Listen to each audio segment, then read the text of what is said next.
I see the slam, I see the first punch, second punch, and by then I'm at people in front of me and I just start moving. I kind of wish I would have just sprung on like the slam. So that's where I'm at. I mean, honestly, there's nothing worse than you watch somebody you care about. He's a veteran. He's me. And these are people who are supposed to love him. And I'm the only one on the outskirts to be told to watch this, apparently. And then I'm in there and I'm battling, I'm doing whatever, trying to like work this. And I'm telling the guy to calm down. And now he's trying to fight me. It's all fucked. I'm not giving that BS definition that the woke left gives for toxic masculinity. I don't classify masculine behaviors as toxic masculinity. In fact, when we talk about toxic masculinity, what it actually is lack of masculinity. When we look at this situation, this highlights exactly what toxic masculinity truly at its core is. AJ takes Roger to the back to meet the wrestlers that he's familiar with, the ones that he actually knows. As Presidente, I fucking hate you. I hate this dude. Worst.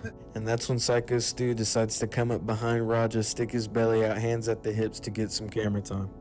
Raja, unfazed, not caring, just decides to keep talking to the dudes until Syko Stu decides to take matters into his own hands. Where's the real McKill at? Where's he at? You don't need to worry about him. You need to be worried about Syko Stu. Syko Stu? What, you don't know me? Hell no. Yeah. Hey, hey, I think that's a... Oh, you don't... Easy. Not knowing that Raja was already recovering from a concussion that he got in light sparring from a spinning kick just a couple days ago. No, I didn't go with my pops. How does my head feel? I'm still fucked up. I'm not even gonna lie. That's part of the reason why I didn't stream earlier. I was supposed to stream going to fucking paintballing with AJ, but my head was fucked up. I was throwing up and shit. Yeah, I'm fucked up right now, guys. That's all good. Yeah, I know I need a fucking rest. Yeah, so I'm gonna take a break from it for a while, but you know, my coach, my lifting coach and shit, one of my teammates, Andre, who was on the stream the last time, is having a pro wrestling show, and I told him I will come and support, and then I wanted to bring you guys with me. You know what I'm saying? Get an MRI. I'm gonna go definitely get checked out on Monday though. Yeah, I was throwing up and shit. My head still feels like funny. I'm not even gonna cap. This 25-year-old man has been taunted for a good portion of his life, it seems, by his father, by those around him. And the more we delve into this situation, it really highlights how important that relationship is between father and son, and how when you have a father that is constantly tormenting you, constantly putting you down, and we're going to get into the psychology of this because this whole situation is out of control. And I think that we haven't had a deep enough discussion about what actually leads up to events like this. When you watch footage of Raja and his father interacting together, a few things come to mind. When young men are growing up, once they hit puberty, men in a general sense have this need, this desire that is innately within them to be alpha, to step into that leadership role. However, when you have a father that is not allowing you to do that, that is not guiding you to becoming a leader, but rather sons you every chance they get, you're going to end up with problems like this, daddy issues like this. And I'm going to show a couple different pieces of evidence that really highlights this. I got in the fight once. Oh, really? 2 years ago? Yeah. He sucker punched me. Well, I saw the slap. How'd that go for Was you? that? And what'd you do? Did you slam him on his head? Oh, yeah. That motherfucker went to the hospital that day. Yeah. I don't play that shit. Were you fighting 3-on-1 though? Two big bitches came out the room too. Like, leave our man alone. You're like, oh, god damn. No, you know what? I felt bad about kicking his ass that day, and to this day, he's the only person I ever guillotined. Oh my god. I never get guillotined on nobody. I didn't want to keep punching him, so I guillotined him and he wouldn't tap out. Oh, you put him to sleep? Yeah. Wow. Cause when he sucker punched me, he almost rocked me, and it was right by I got like this 100-year-old door that turned to like a table. Yeah, it's haunted. Like 200 pounds. If I would have hit my head, I would have died. Oh, but hold on, what was the fight over? He's not gonna want me to tell what that fight was over. It was embarrassing for him. Yeah.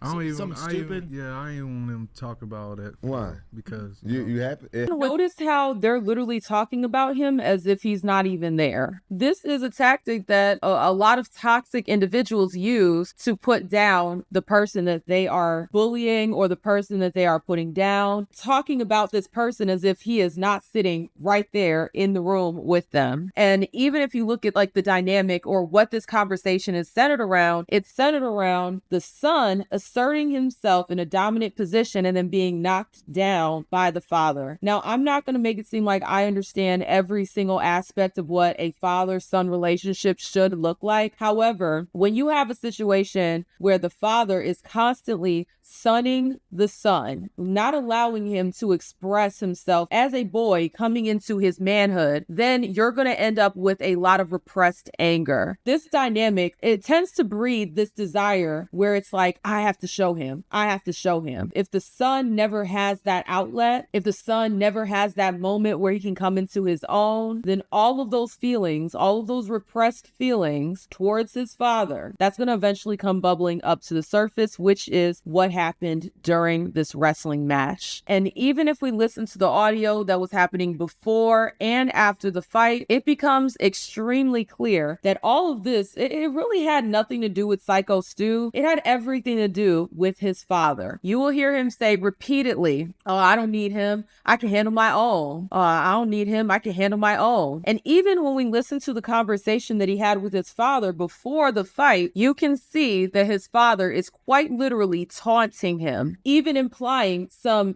homosexual activity, things like that. It takes a toll, and especially since both of these people know that these interactions are being filmed. So it's not even just enough that he's having this negative interaction with his father. He's also having this interaction in front of, I don't know how many people watch their streams, but I can guess that it's a substantial amount. So not only are you getting sunned by your father, which is going to make you feel some type of way, now it's happening in front of other people who will taunt you. A lot of these Twitch kick streams are flooded with little middle schoolers and young high schoolers who all they know is antagonize.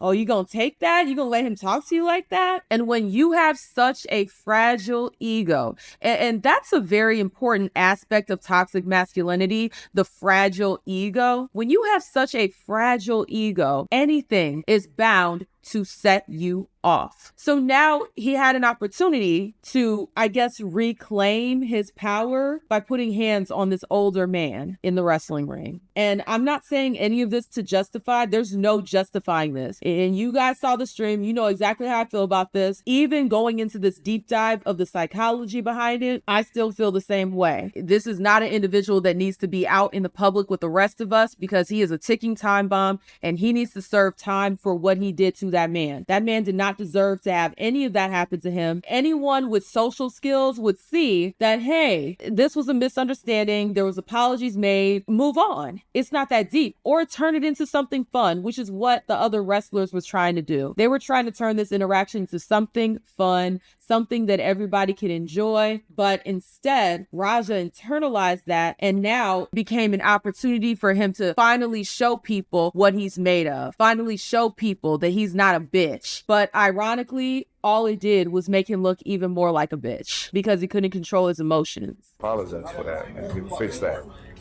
You hear me? No. Tracy, Sawarino. Good, dude. Nah, fuck that, dude. Oh, so Stu, poquito, cámara el pieza. Then the Samoan I aunt don't tells know. that Stu does this all the time and constantly mistakes stuff for being a part of the story. Sorry about that, dude. He always think that we're working over here like it's part of the fucking storyline. Just hit one. What kind of homo style shit? Well, Kalia, Rampage. That's how we No, bro. No. Go ahead, Stu.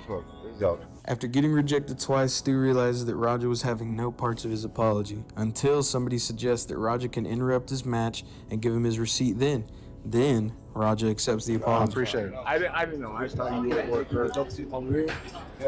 You still do camera. I get it. We're not working out. Well, he's gonna come out on your mat, Juice. I know you keep thinking we're working. We're always working. I get it. Yeah. Always I get it now. Now you You know what I'm saying, Oz? We're always working.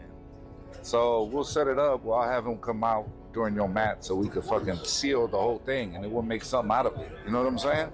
And see, you can hear him saying over and over again that he understands, you know, it's cool, it's squashed. Yeah, we'll just do the receipt during the match. It's no big deal. But you have to understand when people have fragile egos, and this is being streamed to his followers. So you can imagine the type of shit talking that was happening in his chat. Now, I think if the chat wasn't there, right, if the father hadn't called, and we'll get into that piece of evidence in a moment, if the father hadn't called, I don't think Raja would have responded in the way that he did. I don't think that he would have responded in the way that he did. He began seething after he saw everybody amping up the situation. Oh, you're just gonna let him do that to you? And when we get into the father's conversation with the son, it's going to become increasingly evident. This situation was Raja letting out all of the pent-up emotions and anger that he has towards his father on Syko Stu, which is absolutely unfortunate. And I just want to make sure I make this very clear. None of this is an excuse for that behavior. Absolutely not. You need to be locked up. There's no reason you should be out here with the rest of us because you're a ticking time bomb. I hope that Syko Stu makes a full recovery. I don't know if that's possible when you have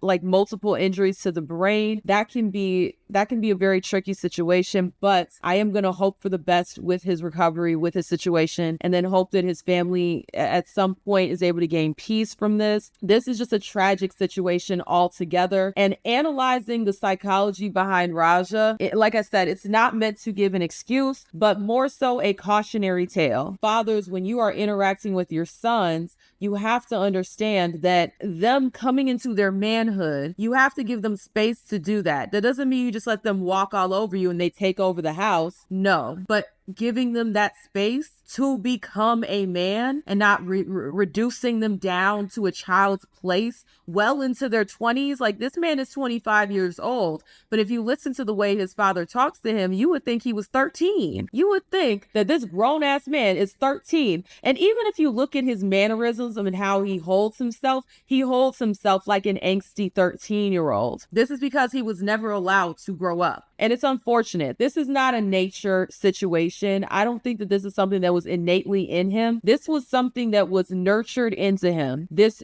anger, desire for proving that he's not a bitch. This was something that his father instilled in him through how he behaved or how he treated him, especially how he treated him in public and around others. It's terrible. All right. Well, now you just involved fucking Rampage himself, because that's his boy. No, he can handle it. Yeah, I can handle myself. Yeah, I can handle myself. Rampage gonna come whoop your ass. You don't need his dad. He handle his own shit. Yeah, I got my own shit. Even with this interaction, you can tell there's a lot of animosity about his father. Oh, well, now you've involved his father. And he's like, no, I can handle myself. I don't need my father. I can handle myself. This is a conversation about a father and son's relationship. You can see he's seething. Even when he has a situation between him and another grown man, it returns back to a conversation about his father not being able to outshine or get from underneath his father's shadow. Oh, well, now his father's gonna kick. No, I can handle it myself. I can handle it myself. Reinforcing that idea that he has something to prove. Again, this is real toxic masculinity, which is devoid of masculinity altogether. I wasn't swing. No. What he thought was he was a pro. I understand. Yeah, another thing is, even when we are working like that, you don't fucking, that's what I'm saying. But he doesn't know him like that. He don't. He's a fucking idiot. Hey. So when you run out on his shit, you fucking give him his receipt. You remember what a receipt is? Give him that fucking receipt, bro. Tag this shit. If you got a fucking problem with it, I'll fucking run out there. Tag this shit, bro. After being given the go-ahead to give this guy his receipt, Roger's on go mode for the rest of the night. I'll get it there. Hey, as long as I get my lick back, I'm straight. I'm straight. Yeah. But the fact that they told you to watch out and, be ready, and the fact that this had nothing to do with any of the storylines kind of shows that this was premeditated, right? I think the premeditation part comes on the side of AJ Mana. You brought somebody that was volatile that you knew had issues. So real quick, that's the friend of Raja who brought him to the event. That's the small calf, small ass chicken legs bitch with the cowboy hat. So this fight, whatever you want to call it, Raja Jackson. Attempted murder. Right. This attempted murder, he landed like 20-something something punches on him. 23 punches on him. You pull him off, and then he tried to go at you. So that was he trying to continue beating him even further? I think the culmination between his dad picking on him and all his daddy issues came out and all the shit that AJ gassed up into his head. Because let me put it this way. I don't like Raja. I think Raja's a shit person for what he did. But I think AJ's a bigger shit person for gassing him up to be in that fucking ring, to leading him to ruin his own fucking life, to hurt somebody that AJ also has a fucking problem with. You can't fucking tell me that's not, I don't believe in coincidence. He was basically trying to put the blood on someone else's hands. Exactly, because he's not going to do it himself. You know, the few little backyard fights he fucking got in where he got beat the fuck up, and then you got somebody that's a real fighter, trained by somebody that was one of the greatest of all time, and then you had him do your dirty work. He ruined 2 people's lives. This nigga got knocked out. I didn't even get knocked out. Why didn't you fuck that guy up? Cause nigga, if I would have done something, then they would have kicked me out of this shit. Then there would be no more stream today. That shit pissed me off, bro.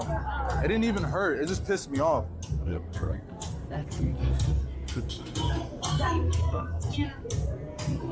I know this shit crazy. All right, everybody. This is like my third or fourth you got a little bit of time to adjust. Yeah, A little bit of time to adjust. Around, A little bit of time to watching acclimate, men in tights right? and shit. I've also I looked at his stream. sorry. No, I've it's too got to loud. apologize, right? Hey, Yo, Because when I mentioned did you get jumped by a bunch of dudes in tights, I didn't nigga? even tell you said what? the tickets. Did you get jumped by a bunch of dudes in tights? no, Why didn't you tell me? no. You got a problem. Do I need to send my goons over there? No. This is crazy. I thought we were a family, y'all. Did What is going on your coach take care of right now? everything? I apologize. So let me put Yeah, y'all I'm in the straight. right direction. Straight. I looked at your stream because my chat was going crazy, and then I by the time I popped in your stream, you was hugging on a dude in some damn tights. Man, shut the Some, fuck up. man, you shut the fuck up. I looked at your stream, nigga. You was hugging on some dude in some booty shorts. I wasn't fucking hugging on if there nobody. was any I saw you, nigga. I saw you hugging on your You coach. have Nigga. some sexual fantasies. You need to stop that shit. No, I don't got no sexual fantasy, nigga. I got some eyeballs. I saw you. Making shit up. I ain't make nothing up. Yeah. Okay. Okay, was you not around a bunch of dudes with some damn I'm at a fucking pro wrestling show. Oh, yeah, the pro wrestling show. He wants to be mama right here. That's my Nigga, mama. I thought you was the motherfucker at a baby award show, nigga. Everybody was all glistening and shit. Drink the whole thing. All right, long as you say. You never know. Y'all keep playing with me and I'm going to take it. Nah. So get over there. See, even with this interaction, you can tell his dad is taunting him, sunning him. And both of these adults are well aware that this is being streamed to a bunch of other people. So not only is Raja getting this from his father, but he also knows that everybody else, those in his father's stream, because I guess they were streaming at the same time. Oh, you were around some man in some underwear and, you know, implying that there was some kind of homosexual activity going on. Knowing good and well that's not what this was. But again, this is an emasculating tactic. His father seems to be emasculating him every chance he gets. So it's like there's some kind of weird competition between this father-son dynamic. When you have that, especially well into your son being 25, where he should be establishing himself as a man outside of you, outside of the governing of his father, he should be stepping into or have stepped into his manhood, you know, separate from his father at this point. By this point, the fact that his father is constantly sunning him every chance that he gets, emasculating him every chance that he gets, and men have a natural tendency, okay, it's innate within men to want to be able to assert themselves in a dominant fashion. That is within male's nature. And there's nothing wrong with that. That in of itself is not toxic. But when you have this dynamic where a man is trying to assert himself, and he's constantly being knocked down a peg by his father, especially in the public eye where everybody is going to have their own say about it, not only does he have to deal with his own personal feelings about it, but now he also has to hear his fans, his daddy's fans, random people talk shit to him about these interactions that he's having with his father. That leads to the desire to prove something. I gotta prove to everybody that I'm not a bitch because every interaction that I'm having is leading to the conclusion that I'm some kind of bitch. So now I have to prove that I'm not. And all this animosity is just building up.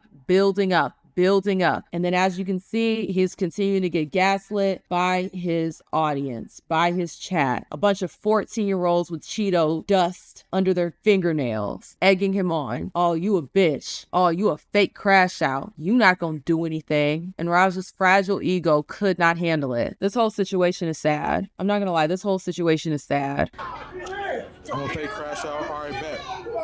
Bet. You about to see how fake of a crash out I am.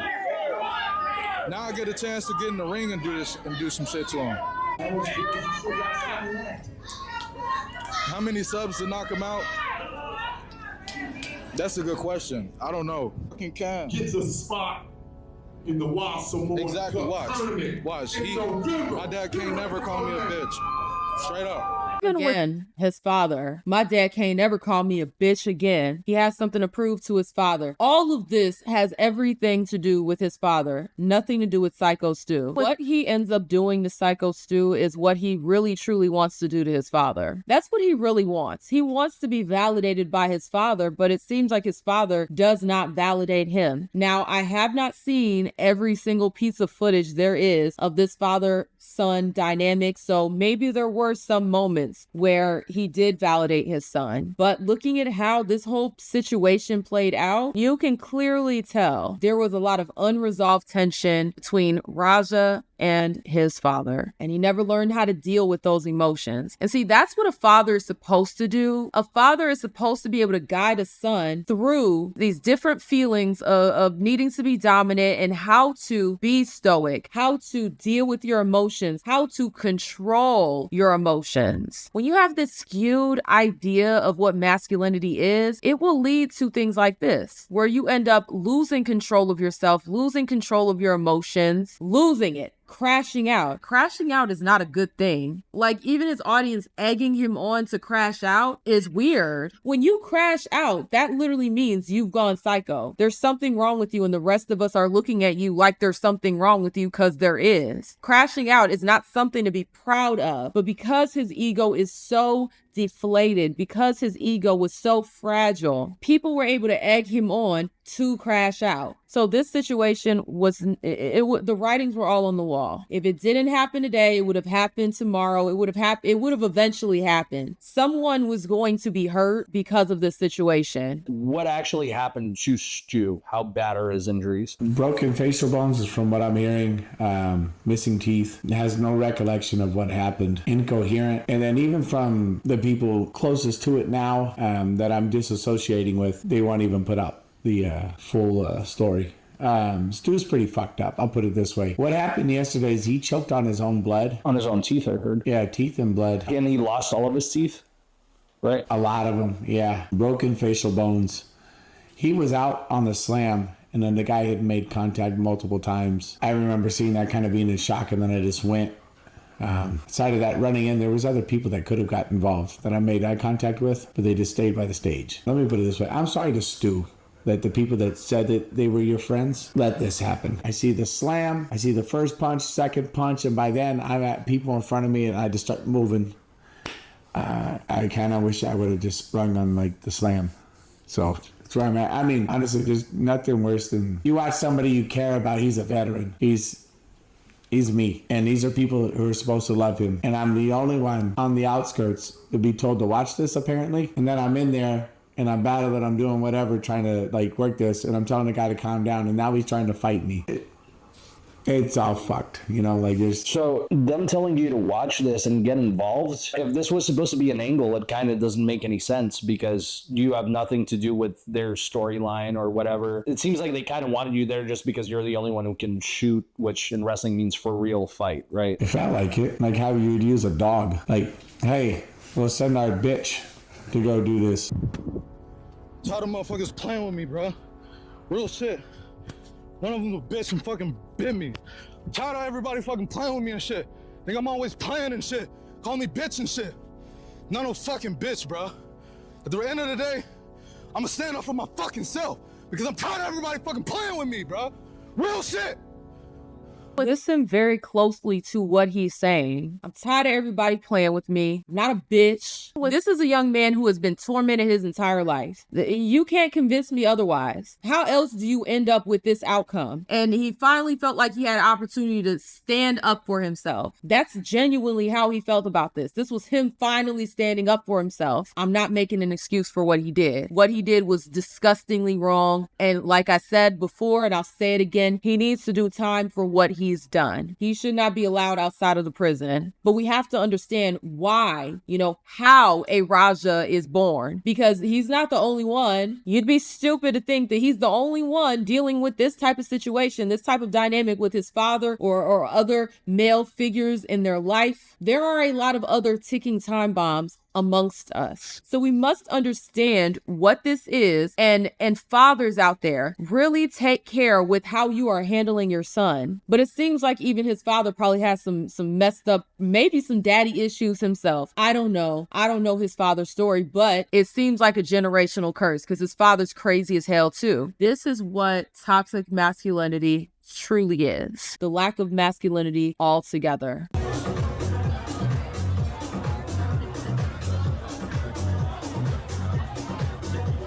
Roger might go to jail. He might get banned off Kick too. Why on earth are you worried about him getting banned off of Kick? You literally see your son pummeling someone, and all you have to say is, oh, he might get banned off of Kick, or he might get arrested. His dad's crazy as cat shit. His dad is insane. So are we surprised that Raja turned out the way that he did? I mean, this is the same father that said he wasn't even going to think about giving his son money for college. He was just going to save the money so he could bail him out. I hope it was safe. I hope it's safe because sometimes people do hardcore. Some people do hardcore pro wrestling. Oh, that man knows that shit wasn't staged. I don't believe that for one second. You know that shit wasn't staged. You're coping. You and all your years of experience, anyone looking at that can see that that shit was not staged. There's no way. Stop the cap. Hello?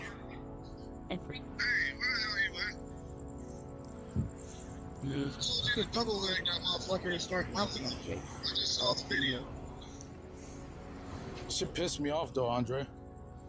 I understand that, but now they can't make the nigga up. He's fucking in the ring, fucking flat. My bad. Last shit. I understand your head. He didn't have to fucking take it there. I'll call you back later. This brings us to another aspect of this. When you have a child that grew up with a silver spoon in their mouth, daddy can afford to give you whatever it is that you want, bail you out of your problems. That's how you end up with somebody saying, my bad, to damn near killing someone with their bare hands. No rational human being, right? No rational human being is going to have that type of response to almost murdering somebody. Oh, my bad. But when your problems are constantly cleaned up by your rich daddy, that's how you respond. You don't see the weight of your decisions because you rarely ever face real consequences. All of this plays into why Raja did what he did. His parents failed him. They did. And unfortunately, social media, it's just a sick breeding ground to enhance things like this. These problems would have already existed between this father-son dynamic. When you add social media to it, it exacerbates all of it because now his disrespect, him constantly being put down, bitched out, all of that is now on the grand stage, and now he has something to prove not only to his father, but to everybody watching. And he also has to prove it to himself. Y'all, take care with how you're raising your kids. Fathers and sons, that relationship is so precious because you're literally training your son to be a man. But I guess it's kind of difficult to do that when you yourself aren't that big of a man yourself, when you yourself are devoid of masculinity, true masculinity. So we shouldn't be surprised that this was the outcome. We really shouldn't be. The writing was all on the wall, and it's unfortunate. So, I'm still very disturbed by this whole situation. Seeing the video, I'm gonna be honest, I haven't been able to stop Like, I haven't been able to stop thinking about it. Like, it's not very often that I see this amount of violence, like real violence. And it's difficult to deal with, especially knowing that it was so senseless, right? The whole interaction that he had with Stu, that does not even come close to justifying anything that happened because it had nothing to do with what happened. This whole situation has everything to do with his relationship with his father and jack shit to do with what Syko Stu did, because even to his own admission, the can didn't hurt because it was most likely a prop. So y'all, we all need to take care. There are ticking time bombs just like this all throughout the world. So take care, be safe, and I am curious to hear what you guys think down below. And yeah, I will see y'all with the next one. Deuces. No, I didn't go with my pops. How does my head feel? I'm still fucked up. I'm not even gonna lie. That's part of the reason why I didn't stream earlier. I was supposed to stream going to fucking bowling with AJ, but my head was fucked up. I was throwing up and shit. Does my head hurt? Yes. I worry about my son, but I'm telling y'all something. My son got me in him. Wait, hold on. Fuck. Verbal typo. My son got my DNA in him. I ain't worried about him.